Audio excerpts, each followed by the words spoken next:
Hello dear friends, HB online का से स्वागत है। छत्तीसगढ़ राज्य open school model question paper नवंबर परीक्षा के लिए 2024 कक्षा 12वीं का भूगोल जियोग्राफी हिंदी मीडियम में दोस्तों।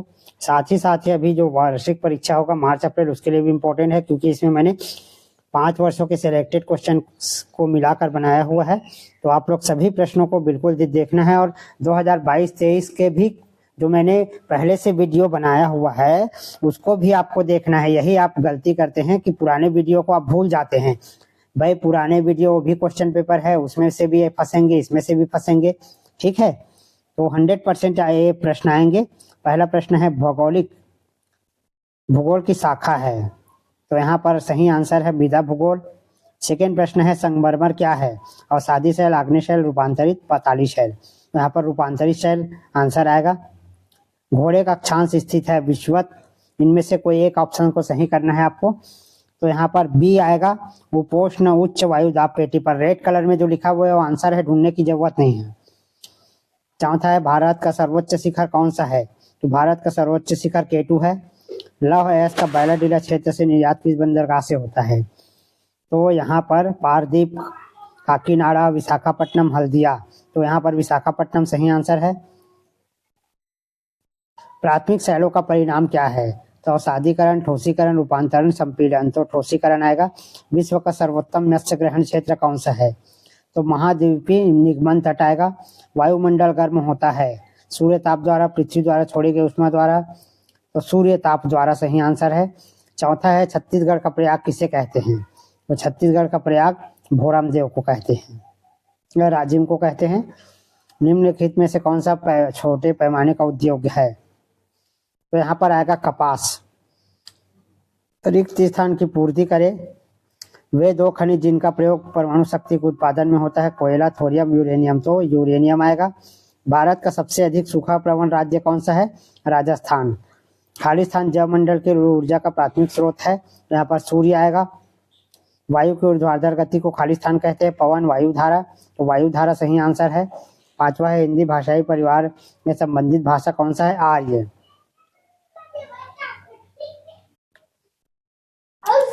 पहला खालिस्तान है समुद्री जल की औसत लवणता, खालिस्तान है 35%। खालिस्तान जलमंडल के ऊर्जा का प्राथमिक स्रोत है सूर्य। दक्षिण भारत के खालिस्तान राज्य में भूस्खलन का परम क्षेत्र है तमिलनाडु। तेल शोधन का कार्य किस शहर राज्य में किया जाता है, बरौनी। हिंदी भाषाई परिवार से संबंधित है, आर्य सही जोड़ा है ना। बम्बई, मेरियाना गर्त, रेशमी फसल, जैविक संसाधन। तो ये ऐसे रेशेदार फसल में कपास और जूट आएगा। जैविक संसाधन में वन आएगा। ओजोन गैस, पराबैंगनी किरणें, प्रशांत महासागर, मेरियाना गर्त जो ऊपर में लिखा था, ठीक है। तो यहाँ पर सत्य देखते हैं।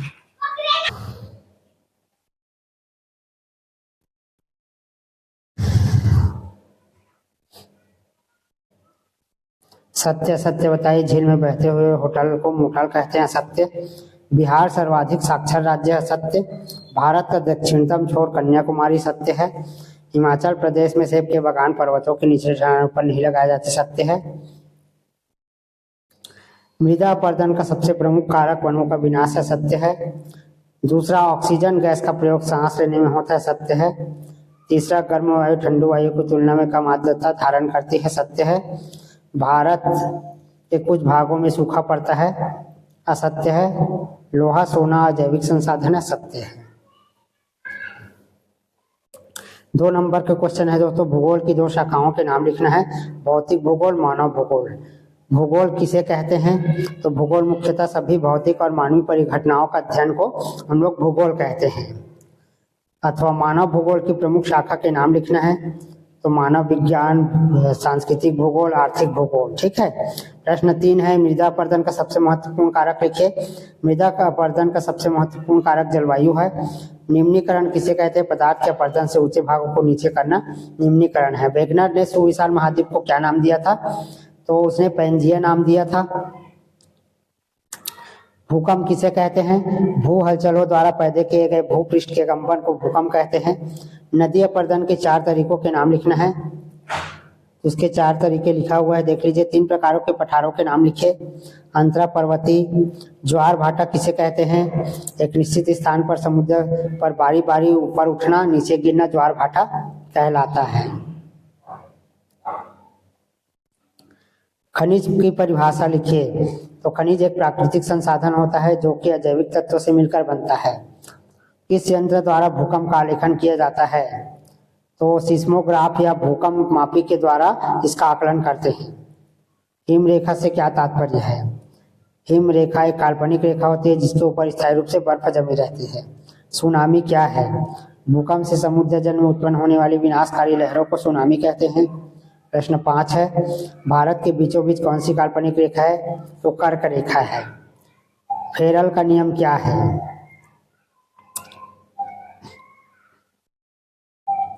अथवा है भूमंडलीय पवनों के नाम लिखिए।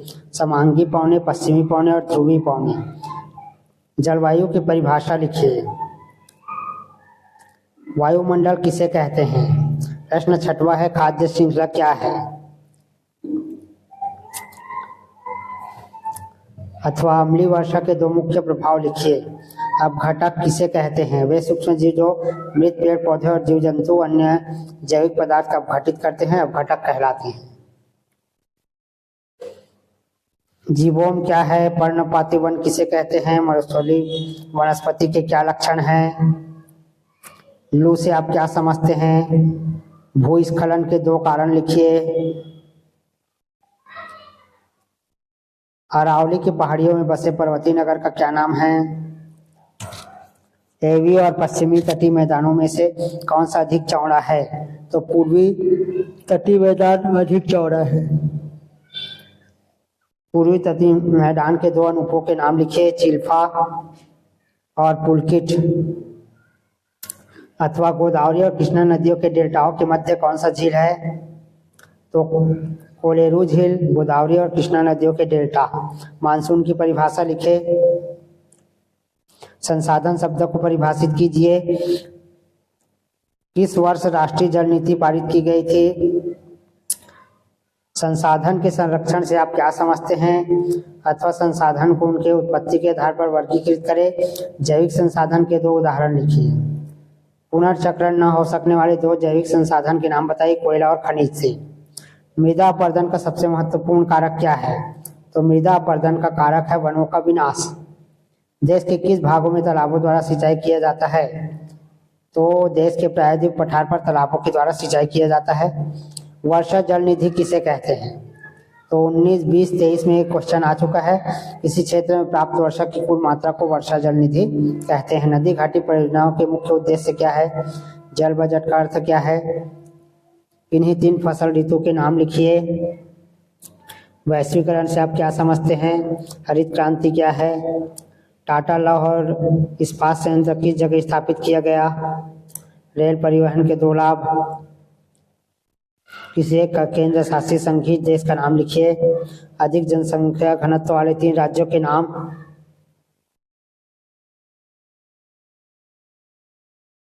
प्रश्न 12 है, अंतरराष्ट्रीय होटल प्रांगण के 4 विशेष लक्षण लिखिए।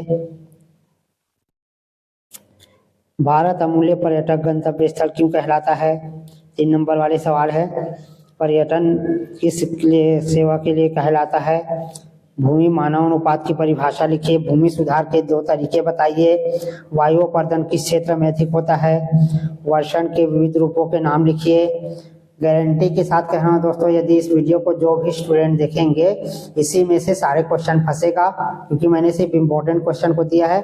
भाई मैं एक्सप्लेनेशन इसलिए नहीं कर पा रहा हूँ क्योंकि वीडियो में की लंबाई बहुत ज़्यादा हो जाएगी, कम से कम 2 से 3 घंटा लगेगा। इस वजह से मैं आपको क्वेश्चन पेपर दिखाने के लिए बना रहा हूँ वीडियो। और सादी चट्टान की 3 विशेषता लिखे। आग्नेय चट्टान की 3 विशेषताएं लिखिए। भूकंप का मानव जीवन पर 3 प्रभाव लिखिए। प्रश्न 15 है, महाद्वीपीय निगमन तट की 3 विशेषता लिखिए। मानव के लिए महाद्वीपीय निगमन तट के महत्व का व्याख्या करें। कैनियन की विशेषता क्या है? वर्षा के 3 प्रकारों के नाम लिखिए। क्षोभ मंडल और समताप मंडल में अंतर स्पष्ट कीजिए। तो अगला है ओजोन गैस का महत्व बताइए। वायु धारा और पवन में अंतर, बाढ़ रोकने के 3 उपाय, प्राकृतिक संकट और प्राकृतिक विपदा में अंतर लिखिए।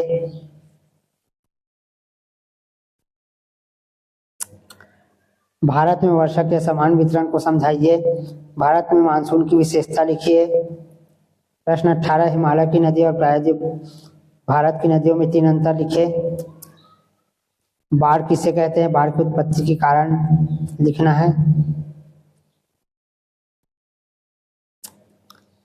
सड़क और रेल परिवहन में 3 अंतर, तो ये 3 अंतर है, नोट कर लीजिए।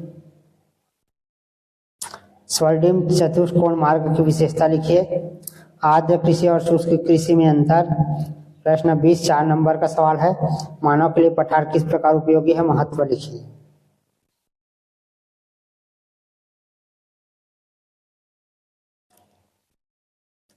मृदा संरक्षण के लिए अपनाए गए विभिन्न उपायों का वर्णन कीजिए। वलन तथा भ्रंशन में कोई 4 अंतर लिखिए। निम्नलिखित में अंतर बताइए। महाद्वीपीय हिमानी घाटी और यू आकृति और वी आकृति, ठीक। वेगनर के महाद्वीपीय विस्थापन के प्रमाणों की चर्चा कीजिए।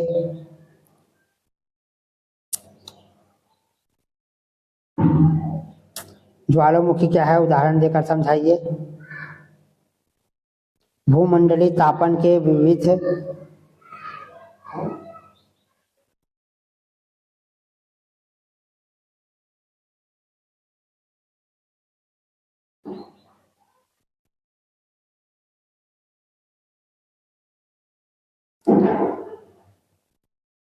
एक अनुमान के आधार पर यहाँ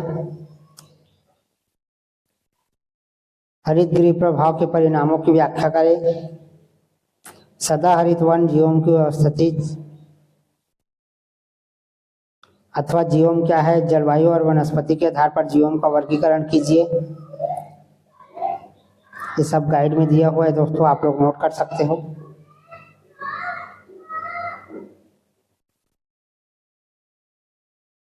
प्रश्न 22 आर्द्र उष्णकटिबंधीय पर्णपाती वनस्पति की कोई 4 विशेषता लिखिए। प्राकृतिक संसाधन के संरक्षण के लिए भारत सरकार द्वारा किए गए प्रमुख कार्यक्रम नीति को समझाइए। अथवा वर्षा जल संग्रहण की प्रमुख विधियों का वर्णन कीजिए। भारत में जैविक संसाधन के वितरण का संक्षिप्त में विवरण दीजिए। जल संभर विकास परियोजनाओं से अभी तक इच्छित परिणाम क्यों नहीं मिल सके, कारण बताइए।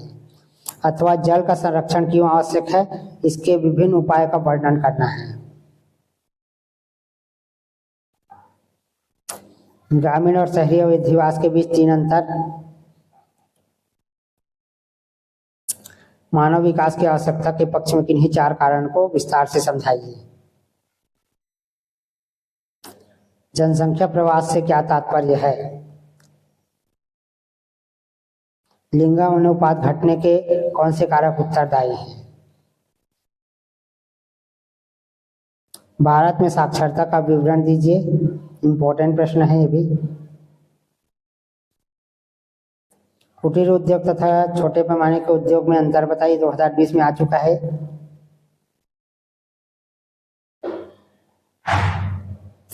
भारत में बदलती फसल पद्धति की विवेचना कीजिए।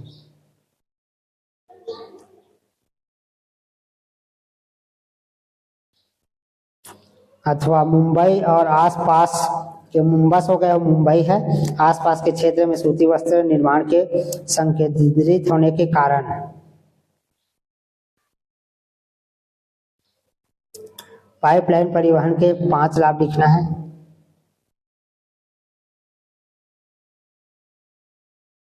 हरित क्रांति से क्या तात्पर्य है, कृषि उत्पादन तथा पर्यावरण पर इसके प्रभाव को लिखिए।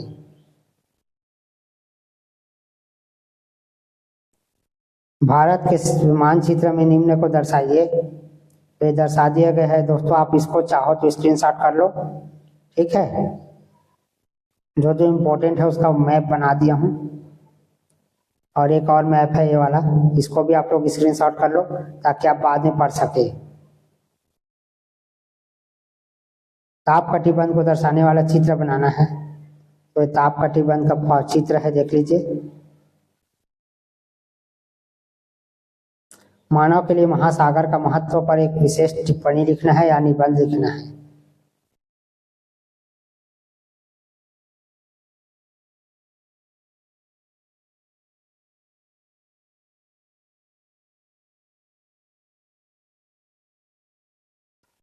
महासागरीय बेसिन के विभिन्न भागों का वर्णन करना है।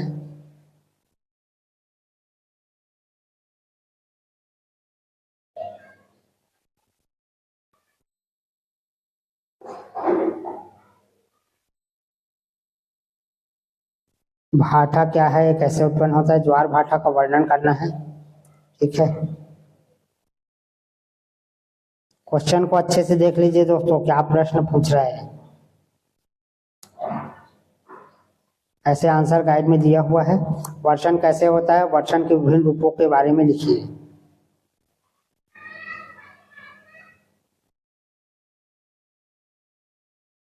लवणता शब्द को परिभाषित कीजिए। वायु दाब कटिबंध को दर्शाने वाला एक चित्र बनाए और प्रत्येक दाब कटिबंध की विशेषता लिखिए। तो एक चित्र है, देख लीजिए, स्क्रीनशॉट कर लीजिए, आपके गाइड और पुस्तक दोनों में दिया हुआ है। इसका वर्णन भी करना है। थोड़ा सा इसका आंसर बहुत लंबा है,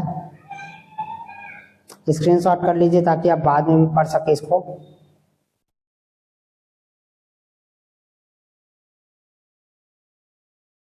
तो सारे विषय का नहीं डल पाएगा दोस्तों, क्योंकि 14 तारीख से एग्जाम है और समय कम है। पीडीएफ बनाने के लिए क्वेश्चन आंसर को ढूंढना पड़ता है, जिसके लिए बहुत समय लग जाता है। इसलिए मैं सारे विषय का 12वीं का नहीं दे पाऊंगा, 10वीं का सारे विषय का हो जाएगा।